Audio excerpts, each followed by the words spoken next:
Back to रोज़ रोज़ क्या बनाए series from nurturing Holmes. सुबह का वक्त है, छुट्टी वाला दिन है और मैं आ गई हूँ किचन में नाश्ते की तैयारी करने। आज सोचा कुछ नाश्ते में अलग सा बनाती हूँ सबके लिए। मेरे पास कुछ कच्चे आम पड़े हुए थे फ्रिज में, तो सोचा आम की एक चटनी बनाऊंगी। वैसे तो मैं एक आम की चटनी आपके साथ ऑलरेडी शेयर कर चुकी हूँ और आप में से कईयों ने उसको बनाया भी था और बहुत ज़्यादा तारीफ भी की थी क्योंकि वो बहुत ज़्यादा स्वादिष्ट बनी थी। आज मैं बना रही हूँ कच्चे आम की लौंजी। ये भी बहुत ज़्यादा टेस्टी बनती है और मज़े की बात तो ये है कि फटाफट बन जाती है। ज़्यादा तीमझाम भी नहीं है, जल्दी से बनती है, क्विक रेसिपी है, इजी रेसिपी है और आप आसानी से इसे महीने भर भी शीशी में भर के फ्रिज में रख सकते हैं। अराउंड आधा किलो कच्चा आम लिया है मैंने और इसको मैं थोड़ा सा लंबा लंबा काटूंगी। 1 इंच जितना साइज आप इसका रख सकते हैं। पोटैटो वेजेस या फिर फ्रेंच फ्राइज जैसे इसे काट सकते हैं आप। Look at this. इस तरीके से हम इसके पीसेस कर लेंगे। वैसे तो इंडियन कुकिंग काफ़ी वर्सेटाइल होती है। आपको अगर चाहिए तो आप इसके बड़े बड़े स्क्वायर पीसेस भी काट के ले सकते हैं। ये आम की चटनी हम बचपन में बहुत ज़्यादा खाया करते थे और मम्मी अक्सर इसे रेगुलरली बना के फ्रिज में रखा करती थी। तो ये सारे मैंने यहाँ पे काट के ले लिए हैं आम। अब इनको बनाने से पहले कुछ मसाले मैं इकट्ठा कर लूँगी। ये सभी मसाले इस चटनी को बहुत ज़्यादा अच्छा फ्लेवर देते हैं। आप चाहें तो इन मसालों को दरदरा कूट सकते हैं, बट ऑनेस्टली उसकी ज़रूरत नहीं है। तो मैं इन सभी मसालों को एक साथ ले लूँगी और डायरेक्ट ही कढ़ाई में पकने के लिए डालूँगी। कढ़ाई में यहाँ पे ले रही हूँ और उसको गरम करके उसमें डालूँगी 2 टेबलस्पून ऑयल। तेल गरम हो जाने पर हम इसमें सबसे पहले डालेंगे थोड़ी सी हींग और उसके बाद ये सारे मसाले जो हमने इकट्ठा करके रखे हैं, इनको कुछ सेकेंड्स अच्छे से सौटे होने दीजिए। उसके बाद तुरंत ही हम इसमें अपना कटा हुआ आम डाल देंगे।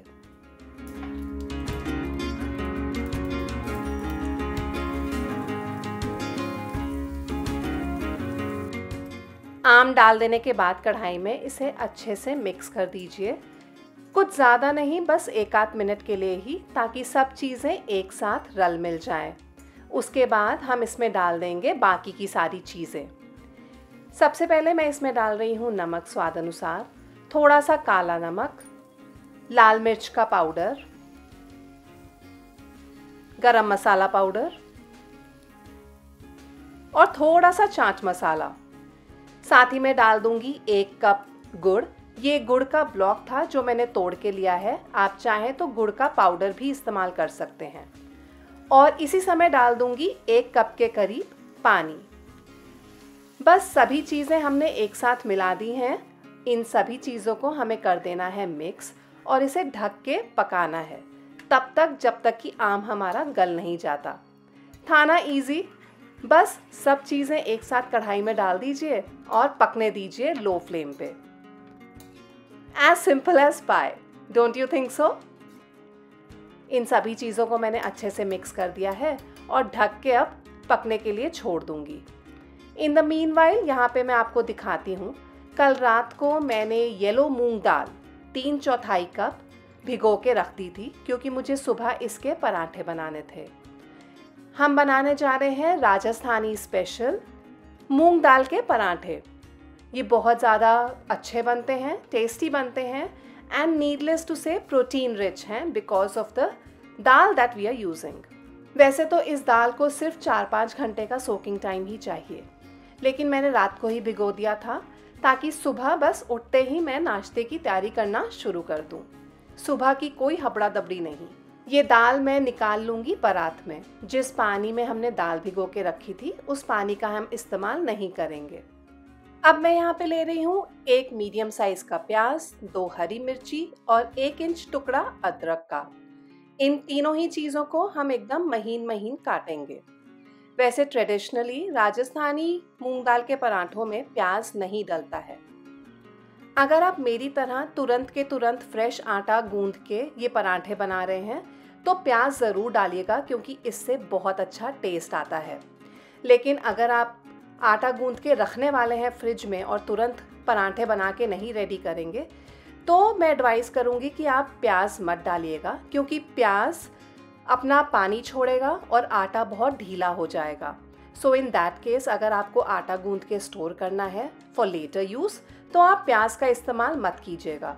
वरना आप एक काम और भी कर सकते हैं कि प्याज काटने के बाद उसका सारा पानी आप स्क्वीज आउट करने के बाद उनको यूज़ करेंगे आटा गूंदने में। फिलहाल प्याज कट चुका है, मिर्ची भी कट चुकी है और अदरक मैं कद्दूकस करके ले रही हूँ। जितनी मेरी दाल थी उसकी डबल क्वांटिटी में मैं लूँगी गेहूं का आटा। 3/4 कप दाल मैंने रात को भिगोई थी और 1.5 कप मैं यहाँ पे गेहूं का आटा ले रही हूँ। थोड़ा सा फ्रेश हरा धनिया भी मैं यहाँ पे काट के ले रही हूँ।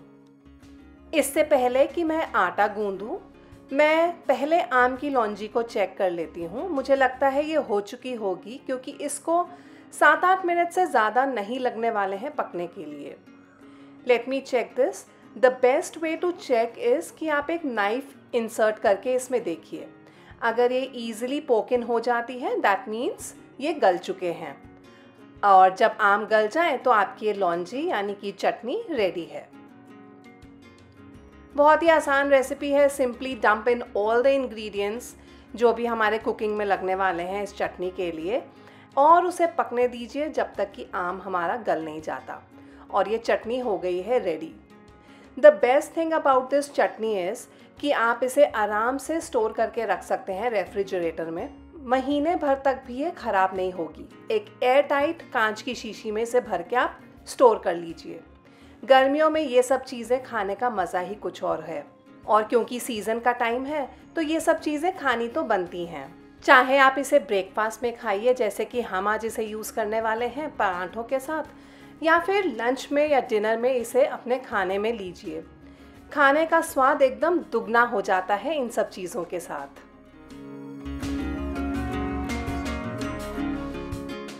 चलिए अब वापस पराठों की तरफ बढ़ते हैं। आटा गूंदने में अब हम डालेंगे सारे स्पाइसेस।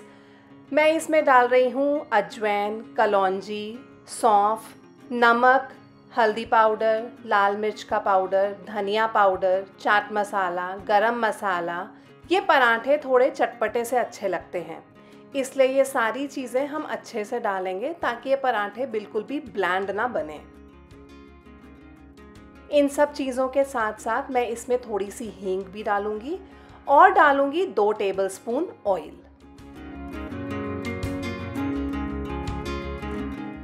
इन सब चीज़ों को हम बहुत अच्छे तरीके से मिक्स कर लेंगे। क्योंकि हमने इसमें प्याज डाला है तो प्याज थोड़ा बहुत अपना पानी रिलीज़ करेगा और ये सभी चीज़ें आपस में बंधने लग जाएंगी। थोड़ी ही देर में आप देखेंगे, जब आप आटे को इस तरीके से हाथ में लेंगे तो आटा बंधना शुरू हो गया है। अभी तक हमने इसमें पानी नहीं डाला है। सभी चीज़ें बहुत अच्छे तरीके से मिक्स हो गई हैं। अब मैं थोड़ा थोड़ा करके पानी इसमें डालूंगी और जैसे हम रेगुलर पराठे का आटा गूंदते हैं उसी तरीके से गूंद लूँगी। लेकिन क्योंकि मैंने इस आटे में प्याज का इस्तेमाल किया है तो मैं इस आटे को थोड़ा सा टाइट गूंदूंगी।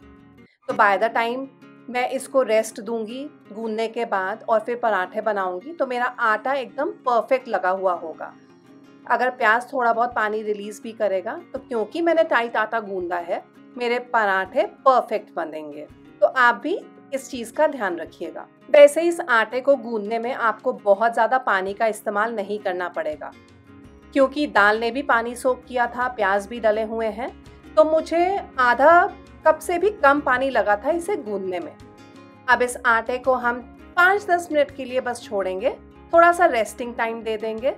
उसके बाद इसमें थोड़ा सा ऊपर से ऑयल डालेंगे, बस 1-8 चम्मच ही, और एक बार इसे अच्छे से नीड कर लेंगे before we begin rolling the parathas. ऐसा करने से आटा और ज़्यादा अच्छा होता है, स्मूथ होता है और पराठे बहुत अच्छे बनते हैं।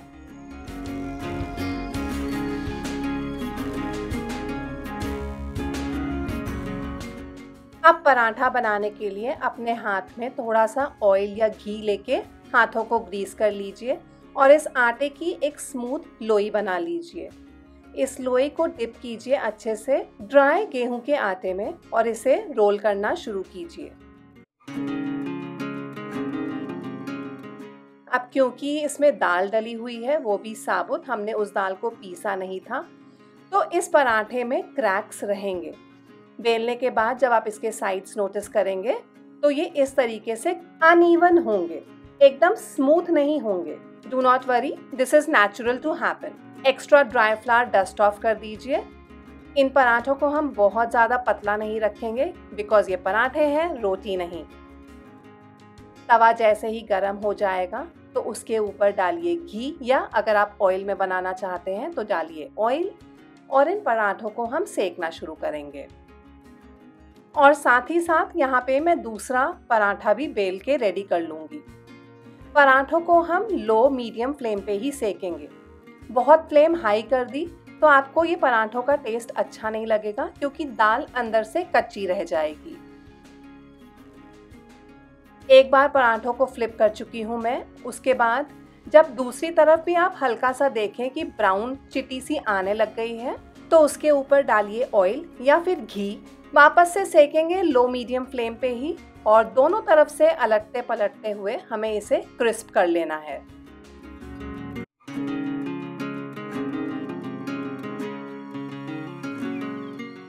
और ये देखिए कितने अच्छे तरीके से इसकी ब्राउनिंग हुई है, बिल्कुल परफेक्टली क्रिस्प बना है ये। दूसरी तरफ से भी अच्छे से सेक लीजिए और ये पराठा रेडी है सर्व करने के लिए। ऊपर से डालिए थोड़ा सा और घी या ऑयल। मैं तो इन पराठों को घी में ही बना रही हूँ, बट डेफिनेटली ये आपकी प्रेफरेंस है कि आप किस में बनाना पसंद करेंगे। पराठों को निकालने के बाद डायरेक्टली प्लेट पे मत रखिएगा, एक बायर रैक के ऊपर रखिए ताकि ये पराठे सौगी ना हो। और ऐसे ही मैं बाकी के सारे पराठे भी सेक लूंगी। आई होप ये आज की रेसिपी आपको पसंद आई होगी। अगर ऐसा है तो इसे आज ही ट्राई कर डालिए। अगर आपने इसे अभी तक नहीं खाया है तो आपको ये बहुत अच्छी लगने वाली है।